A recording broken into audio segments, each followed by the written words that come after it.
Welcome back to Black Diamond Farms. So, as you can see, it snowed. Pretty typical. It's November. What else would you expect in Pennsylvania, you know? So we got to get cows fed this morning. I already got a new bale in for these guys. We got to get a bale in for the ones across the road tomorrow. So you're going to see that in this video as well. So tomorrow they're going to get moved over to this side of the road. We're looking here November 18th, 19th, 20th, somewhere. Today's the 19th. So tomorrow, we're gonna get them moved across the road.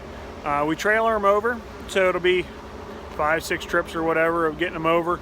Usually take anywhere between 3 and 6 or 7, just depending on the size of the cow or calf. Bring them over into the barn. So we already got, 7 of them over here, so we got 20 of them to move. So hopefully it'll probably take us about usually takes us 20 minutes a trip. By the time you get over, get them riled up in the corral, get them over here. So that's what we're doing. So we're gonna feed some cows this morning, then tomorrow we're gonna move some cows and get everything all ready, the rest of the stuff ready in the barn. Still got a little bit of work to do. Not a lot, still got a little bit of stuff to do. So now that we're feeding on this side of the road, this is actually the first bale we had in here. We just put a dry bale in. I don't know if I call it a dry bale. It had spots in it that had too high moisture for certain things, but it wasn't. I had a couple spots in about 25 or so. I call it a little bit drier, but anyway. So this is, we put a wrap bale in here this morning for them. I said the other ones are coming over in the morning, so we put a 5-footer in here. We're gonna put a 4-footer in across the road for them. So this is just a covered feed alley, partially covered down to here. So what we do is we put the bale down at this end, and then we'll pull baleage off and put it down the tiles. The nice thing about this is it's on concrete. It makes them eat pretty much the whole bale. As you can see, they're down there munging away. And what I mean by eating the whole thing, like when they're over in the hay feeder across the road, you'll see that there's always hay underneath the hay feeder. Yeah, they eat, 90% of it, but there's still a 10% loss. Here, usually we get, 1 to 2% bale loss. Usually there's a few things in there they're picky about and they eat around. But we make them eat the bale down to nothing. Once they have the bale down to nothing, then we'll put another bale in. So that's what's really nice about over here, is everything's nicely covered up, keeps the bale dry, keeps these guys dry when they're eating it. And when we have steers and calves on this side, and I got a couple more things to clean there, but there'll be steers. Well, our younger stock's gonna go down there for the night, and then these two portions where I'm standing now and where little Mr. Astro is standing are all gonna be open for the cows all the time. So, and then here's the water staying pretty clean. It's good. So now that we got them fed there, we're gonna go grab this next bale, get the cows across the road fed up. So like I said before, this is actually a 4-foot bale. We have a bunch of little 4-footers here.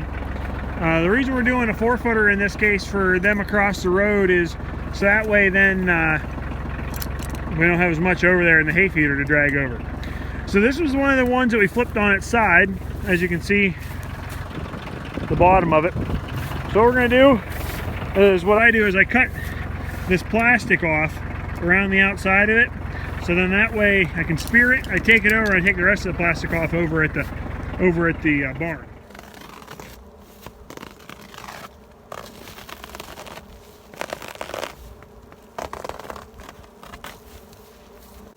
Once you get that cut off, of course that opens it up right to the bale there.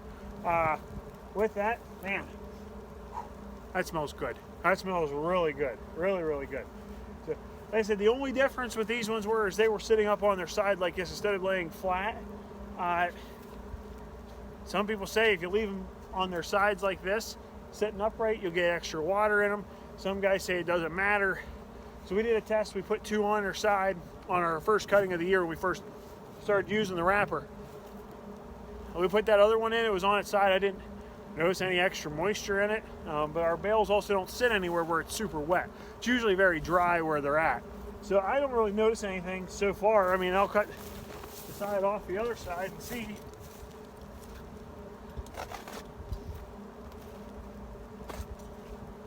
yeah, not noticing anything different there. So some people like to stack them on top. You know, if you don't have as much room, it works great. You know, you continue to just stack 2 or 3 on top of each other. The other nice thing is too, if you have to roll them, say you buy them from somebody and then you have to roll them in, that's what Becky and I used to do. We used to roll all of our bales into that feed alley. What a pain in the butt. I mean, we definitely got our workout every couple of days when we were putting bales in, but now with a tractor, thank goodness we don't have to do that anymore. Thank goodness. But so I'm not really noticing a difference. The only difference I see is there's no flat spot. So if that means something to you, you know, for me, it doesn't matter if they have a flat spot on the bottom of them. It doesn't matter to me if they're, you know, as long as they styled correctly and they're not moldy. That's all that matters at the end of the day, is they're good feed quality for the cows. So this one looks good, smells great. Let's go feed it. Once we have it over here by the barn, what we'll do is we'll cut it open. That way we're not taking all this plastic over to the other side of the road. There it is. Plastic comes right off. And this little piece here. And the only thing that's left is the net wrap to take off once we're over there. We just cut it as well, get it out of there so that way the cows aren't eating it. Because we don't want them to eat that net wrap. Not good for them. You know, it makes a bad day. You know, we were talking about them sitting on their side. That's the side that was sitting on the ground. On the fly on the ground, no extra moisture. And from what I can see, the other side of the bale, and the other side of the bale looks pretty much the same to me. Let's grab our feed buckets.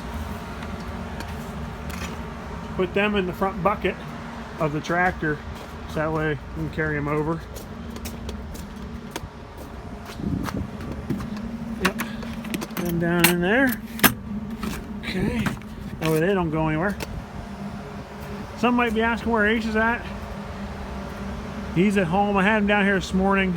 Noticed this morning wasn't wagging his tail quite right, so I'm not sure if there's something in the top of his tail that's hurt. We know the top of his tail's hurting him.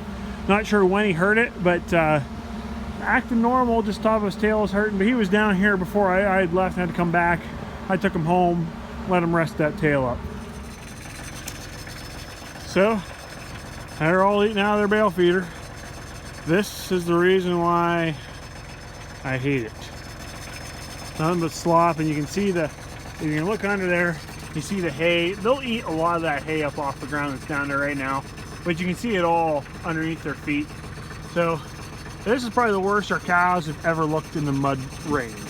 Unless they decide to go out and roll in it after a rain or something like that. But yeah. This is the longest they've ever been out in the fall. We had decent weather, and it turned to crap, and then it turned back good again, and now you can see, it's snowy. Not bad. But like I said earlier, they're getting moved over tomorrow morning, early afternoon, so it's not a big deal. These guys will munch through this bale. Okay, I guess we got a little action here. You both are heifers. Knock it off.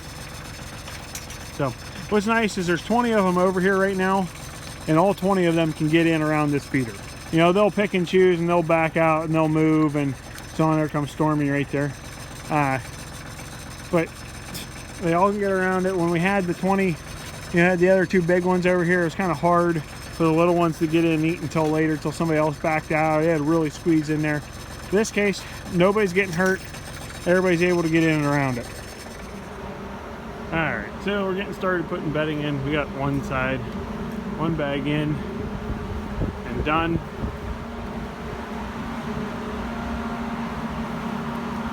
So, one part, what comes in it. They'll finish spreading it around. So, see how dusty this stuff is.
hooked up to the trailer here. Gonna head back, get these cows and calves all loaded up to get them across the road.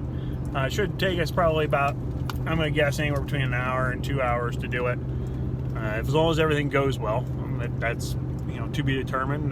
They're cows, they can be temperamental, but we'll get them moved over. This is a Corn Pro. It's a 16-foot livestock trailer with a center swing gate. Center swing gate's really nice. You know, like for example, when we load the 3 heifer calves, we'll put the 3 heifers in the front and then put all 3 moms right in the back. So nobody's getting trampled, nobody's getting hurt. You know, the last thing we want is anybody getting hurt, whether that's a cow or Becky and I when we're moving these animals. You know, it's anytime you work with cows, any kind of livestock for that matter, and you're moving them, changing their surroundings, you know, they're getting a little restless, nervous, you know, anything can happen. You know, and the last thing we want is anyone to get injured, whether that's Becky or I or a cow. We do not want that. So let's always try to keep things safe, keep things the best we can, as in for safety, for us, for the animal, and we'll get them over, get them in their barn. I'm sure they'll be much appreciative. Not sure what the weather's actually going to end up doing next week. You know, one minute you look at it and it looks like, oh, we're going to have a nice week. Next minute you look at it, I got snow and rain in the forecast. But the weatherman just doesn't know what's to come, and that's okay. Get it going there, guys. Get going. Right down to the end. Come on. Come on. Whoa. Hi, Mrs. There she goes. Come on, Coco. Come on, Coco and Oli. You guys know the drill. Come on. You guys loaded nice. Unload. First big step. Come on, Oli. First big step. There you go. Come on, Coco. Come on, Coco.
Good job, little fellers. Good job. Hi, George.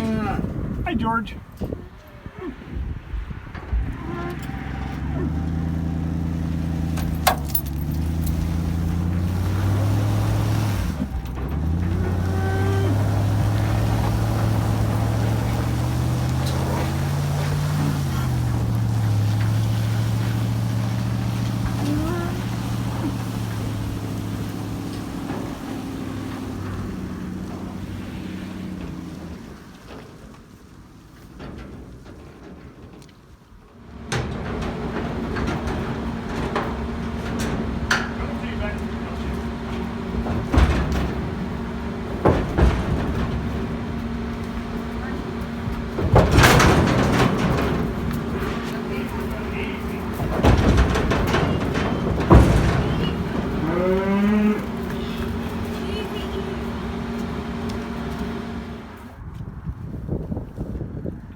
Now we're done moving. Need to get this stock trailer cleaned out because nobody likes to return something that's full of poop. And so we'll scrape a big majority of all this stuff out. Like you see, we've gotten a big majority of it out. Get it cleaned out. We'll throw some extra bedding in here and then return this. This here is the center swing gate I talked about earlier. So what that'll do is it divides the front half from the back half, which works out really nice, like I was saying, to get everybody split apart. Unfortunately, it did not work how we so wanted it to, but oh well. Well, the move has been completed. Thank goodness. 6 trips is what I ended up taking. 5 on most of them, a couple on the last couple loads, a couple stubborn ones, but it's done. And they're all ready to go in the barn. There's some around, there's some there, some around the other side. Hey, it's all done now. So, thanks for coming along today. Hope you enjoyed the video. We'll see you in the next one. We're all done.